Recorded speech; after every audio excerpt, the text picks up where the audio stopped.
Hello મિત્રો, કેમ છો બધા? મજામાં ને? આજે આપણે આવી ચૂક્યા છીએ તળાજા તાલુકાના ઘાણા, ખારડી અને કોદિયાની વચ્ચે આવેલા એક નાનકડા દશા માતાના સ્થાનક પર. મિત્રો, ભગુડા જતા આ માર્ગ પર નાનકડું બોડિયું આવે છે અને ત્યાં મિત્રો ખેતરોની વચ્ચે થઈને આ સ્થાનક પર જવાનું હોય છે. ખેતરના માલિક પણ કોઈ પણ શ્રદ્ધાળુઓને આવવા માટે મનાઈ કરતા નથી. મિત્રો, આપણે પહોંચી ચૂક્યા છીએ આ સ્થાનક પર, જ્યાં મિત્રો લોકવાયકા છે. દશામાના વ્રત દરમિયાન દશા માતા અહીં સાક્ષાત પધરામણી કરેલ છે.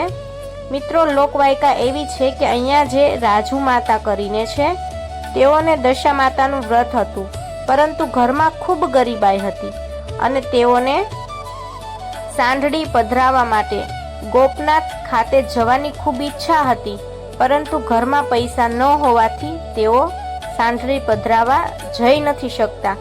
મનમાં તેમનો જીવ ઘણો મૂંઝાતો હતો અને એમના નાના બાળકો ત્યાં સાંઢળી પધરાવવા જવું છે તેવી જીદ લઈને બેઠા. ત્યારે આ માતાએ માતાજીને મનોમન પ્રાર્થના કરી, હે માં, તમે જો મને કંઈક માર્ગદર્શન આપો અને માં તમે કંઈક કૃપા કરો તો હું મારા બાળકોને ત્યાં લઈ જઈ શકું. આથી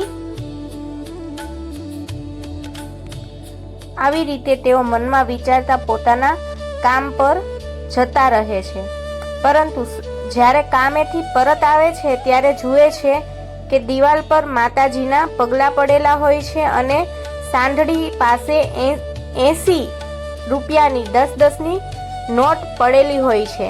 ત્યારે તેમને અનુભવ થાય છે કે સાક્ષાત માતાજી આવ્યા છે અને મને ગોપનાથ જવા માટેનું ટિકિટ ભાડું આપવા આવ્યા છે. ત્યારબાદ તેઓ આડોશી પાડોશીને બોલાવે છે અને પ્રસાદ સ્વરૂપે તમામ જગ્યાએ આ નોટ આપે છે અને ત્યારથી માતાજીના ભક્તિભાવ કરે છે. લોકો સાચા મનથી જે પણ માનતા રાખે છે તેઓને અહીંયા પૂરી થતી હોય છે અને લોકો દર્શનાર્થે આવે છે. મિત્રો, આ પગલાં એ વખતના છે જે માતાજીએ પાડેલા છે, આપ લોકો જોઈ શકો છો. મિત્રો, ત્યાંના શ્રદ્ધાળુ અને દર્શનાર્થીઓના મોઢે જ આપણે આ સંપૂર્ણ કહાની શ્રદ્ધાપૂર્વક સાંભળવાની છે અને જે લોકોને દશામાએ દીકરા દીધા છે, દીકરી દીધી છે, સંતાન દીધા છે ને જે લોકોના કામ થયા છે તે લોકોએ અહીંયા ફોટા પણ મૂકેલા છે ને આ એ જ માતાજી છે જેઓને માએ સાક્ષાત દર્શન આપેલા છે. મિત્રો, શ્રદ્ધાનો વિષય હોય ત્યાં પુરાવાની જરૂર નથી. આગળની લોકવાયકા સાંભળીએ. રાજુબેન અને બાળકો રોતા હતા, ખાંડી પધરાવા જતા હતા, પછી ઢોલ આવ્યા, પછી માતાજી પ્રસન્ન થયા, ખાંડીમાંથી 80 રૂપિયા નીકળ્યા, એને પેટીમાં મૂક્યા, આડો પાડોને દીધા. માતાજીને સાંઢળી પધરાવાઈ ગયા. પછી ગોપનાથ માતાજી પ્રસન્ન થયા. જય દિશા.